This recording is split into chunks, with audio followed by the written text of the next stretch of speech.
हाँ भाई छपरियों, क्या हाल है? कैसे हो छपरियों?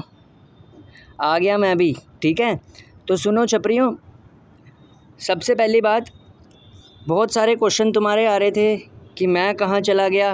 ठीक है भाई, यूट्यूब बनाना छोड़ दिया क्या नहीं? ठीक है, तो कल ही मेरे को एक लड़के का कमेंट आया था, वो कह रहा था कि भाई तूने तो यूट्यूब छोड़ दिया, ठीक है, सबकी तरह तू भी आधा चैनल बना के भाग गया।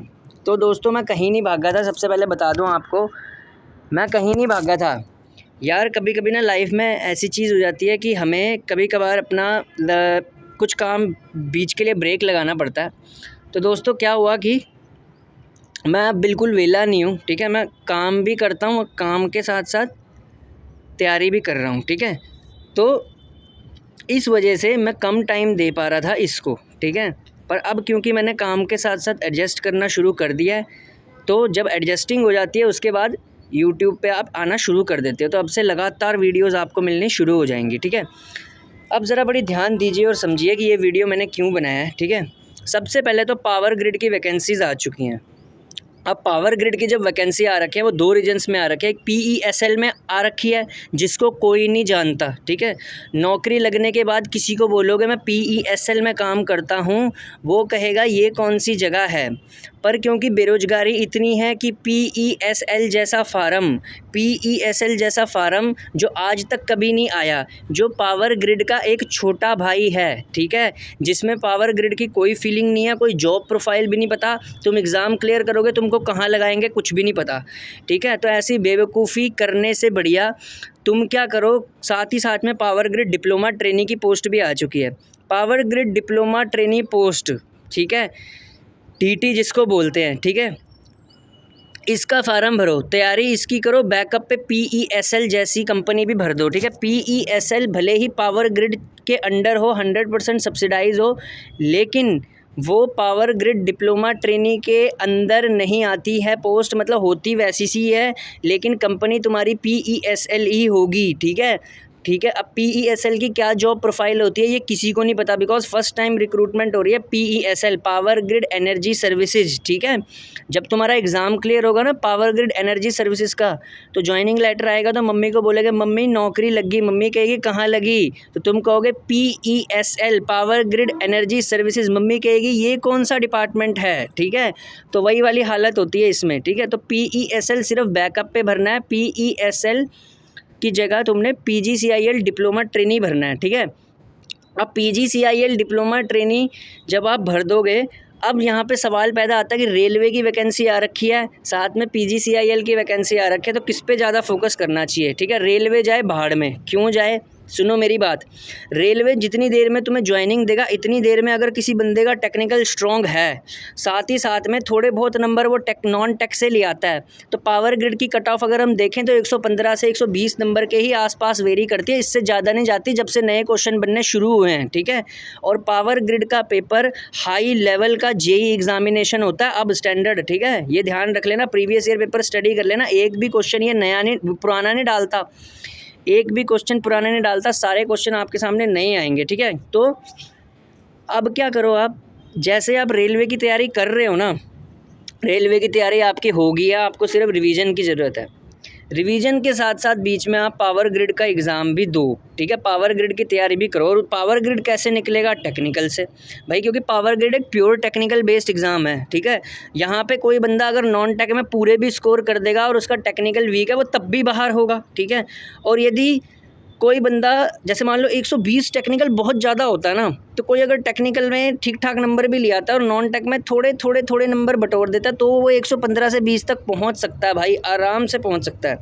तो मेरे हिसाब से अभी आपको पावर ग्रिड पे फोकस करना चाहिए। ठीक है, अच्छे से, बिल्कुल। ठीक है, और रेलवे की तैयारी कर रहे हो तो करते रहो अपना। ठीक है, ठीक है, तो पावर ग्रिड में सबसे अच्छी बात यही है, ठीक है। और दूसरी, इसमें कंपटीशन भी नहीं किसी प्रकार का है, ठीक है। आप अगर रेलवे की तैयारी देखोगे, ठीक है, रेलवेज़ में कंपटीशन बहुत है ज़्यादा। और रेलवे में 2 स्टेज प्रोसीजर है, पहले आपको प्योर नॉन टेक एग्ज़ाम निकालना पड़ेगा, उसके बाद आपको टेक्निकल एग्ज़ाम निकालना है। CBT 2 में फिर पावर ग्रिड वाली बात आ जाती है, भाई जिसका टेक्निकल स्ट्रॉन्ग होगा वो निकालेगा, ठीक है। क्योंकि CBT 2 में नॉन टेक में कुछ करने लायक है नहीं, ठीक है। इन्वायरमेंट बंदा कितना भी कवर कर ले, गलती उसमें करेगा, क्योंकि CBT 2 में कोई स्कोरिंग सब्जेक्ट नहीं रखा इन्होंने नॉन टेक में। RRB CBT 2 में नॉन टेक में कोई स्कोरिंग सब्जेक्ट नहीं है, रीजनिंग है ही नहीं, ठीक है, मैथ है नहीं उसमें, ठीक है। CBT 1 में कम से कम इन्होंने ऐसे तो डिज़ाइन कर रखा है कि इंजीनियर कर सके, यानी कि CBT 1 में मैथ भी स्कोरिंग होता है, रीजनिंग भी स्कोरिंग होती है, और साथ ही साथ में साइंस अगर आप अच्छे से पढ़ देते हैं तो गेम चेंजर है आपके लिए। लेकिन CBT 2 में कुछ भी नहीं है, फिज़िक्स केमिस्ट्री, साथ में फिज़िक्स केमिस्ट्री आपने पहले के लिए पढ़ रखे, साथ में इन्वायरमेंट और कंप्यूटर के क्वेश्चन है। कंप्यूटर किस तरीके का, 10th लेवल का आएगा, लेकिन क्या आप कंप्यूटर के सारे क्वेश्चन सही कर देंगे? नहीं कर सकते, ठीक है। तो वही बात आ गई। तो RRB JEE CBT 1 पे जितना फोकस हो गया, आप साथ में CBT 2 की तैयारी करना भी शुरू कर दो, ठीक है। तो ये बहुत अच्छा है, नहीं तो आप बाहर हो जाएंगे, पावर ग्रिड से तो वैसे ही बाहर होंगे, RRB से भी बाहर हो जाएंगे, ठीक है।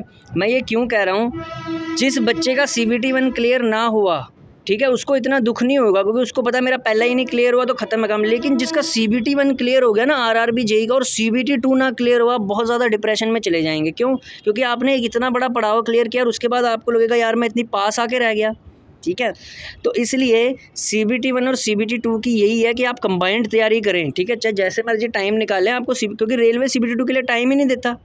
ये बिल्कुल सही है, रेलवे जैसे ही दिसंबर में परीक्षा कराएगा, जनवरी के मिड में तुम्हारा रिजल्ट निकाल के हो सकता है फरवरी के फर्स्ट वीक में CBT 2 की डेट भी दे दे। तो फिर कैसे करोगे इतनी जल्दी मैनेज? तभी कर पाओगे ना जब पहले से करा रहेगा। जैसे मैं कर रहा हूँ, नए क्वेश्चन पहले ही प्रैक्टिस कर रहा हूँ रात को, ठीक है। रात को मैं अपना एक सेक्शन नए सेक्शन के लिए देता हूँ, पर मैंने तो फोकस भी रेलवे पे करना है ना, क्योंकि पावर ग्रिड में मैं एलिजिबल ही नहीं हूँ, ठीक है। बीटेक अलाउड नहीं करता भाई पावर ग्रिड, ठीक है। तो I am not eligible for BTech, क्योंकि मैंने बीटेक कर रखी है आगे, ठीक है। तो इसलिए power grid is not allowed BTech student, ठीक है। तो अब ये ध्यान रखना, ठीक है। तो पावर ग्रिड जो होता है वो बीटेक स्टूडेंट्स को भी अलाउड नहीं करता। तो आपके लिए तो बहुत अच्छा अपॉर्चुनिटी है पावर ग्रिड की, और जितनी देर में रेलवे 2 एग्ज़ाम के थ्रू आपको लगाएगा, उतनी देर में पावर ग्रिड आपको दोनों सेक्शनों में ज्वाइनिंग दे देगा, PESL में भी दे देगा और पावर ग्रिड में भी दे देगा। लेकिन नौकरी पावर ग्रिड की निकालनी है आपको, ठीक है, PESL की नहीं निकालनी। क्योंकि PESL में निकाल के मम्मी को कहोगे मम्मी जी मेरी नौकरी लगी, कहाँ लगी? PESL में लगी, तो वो कहेगी PESL कौन सा डिपार्टमेंट है, ठीक है। तो पावर ग्रिड के बारे में तो बता भी सकते हो, हाँ भाई मैंने बिजली इंजीनियरिंग किया और बिजली ही करता है ये, ठीक है, ठीक है। तो इस तरीके से, ठीक है, तो इस तरीके से आप पावर ग्रिड पे ही फोकस करिए। नेक्स्ट वीडियो मेरी आएगी कि पावर ग्रिड में किस प्रकार से आप अच्छा स्कोर कर सकते हैं, ठीक है। और बात रही RRB JEE की, तो RRB JEE के लिए CBT 1 और CBT 2 की आपको अभी से कंबाइंड तैयारी करनी पड़ेगी, नहीं तो आप कहीं स्टैंड नहीं करोगे। मान लो जैसे CBT 1 में कोई लड़का है वो टॉप भी कर जाता है, पर CBT 2 के लिए टाइम ही इतना नहीं है कि वो एकदम कर पाए, तो बात तो घूम फिर के वही पड़ रही है ना कि वो भारी हो गया ओवरऑल। तो उसका CBT 1 में टॉप का भी कोई मैटर नहीं करता।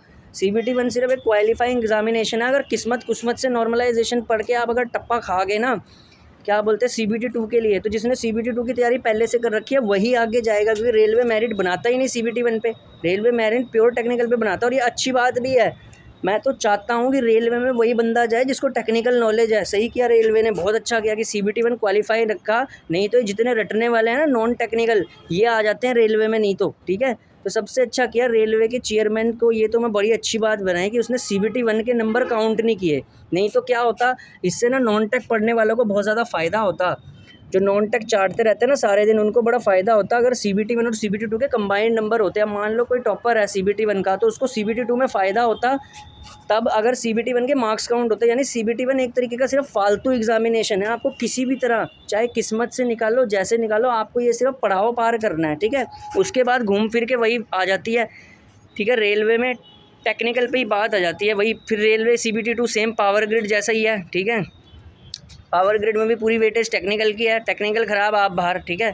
क्योंकि नॉन टेक में अगर कोई बंदा 5-5 नंबर भी उठाता है ना सारे सेक्शनों में से, तो कितने सेक्शन आते हैं नॉन टेक में पावर ग्रिड के? 5 आते हैं ना। अगर जीएस जूएस भी मिला दे, ठीक है, मैं बता रहा हूँ, तो सब में अगर 5-5 नंबर भी आता है, 5 25 नंबर स्कोर कर जाता है नॉन टेक्निकल में, ठीक है। और साथ में अगर टेक्निकल में वो 120 में से 95-96 नंबर भी ला जाता है, 115 121 टॉप तो गया।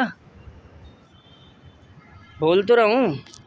तो सीधी सी बात है भैया, अपना टेक्निकल स्ट्रॉन्ग करना शुरू कर दो और थोड़ा बहुत नॉन टेक से थोड़े थोड़े नंबर भी ग्रैब करोगे तब भी आपका क्लियर हो जाएगा, ठीक है।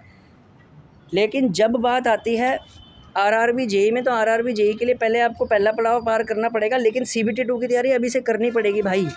देख लेना इस बार जो लड़का टॉप मारेगा ना आरआरबी जेई में, ठीक है ना, वो लड़का आपको जब वो अपनी स्ट्रैटेजी बताएगा ना, तो यही बताएगा कि मैंने सीबीटी 2 की तैयारी पहले से ही करनी शुरू कर दी थी, क्योंकि बाद में टाइम ही नहीं मिलेगा। रेलवे नहीं देता टाइम सीबीटी 2 के लिए भाई, ठीक है। धन्यवाद।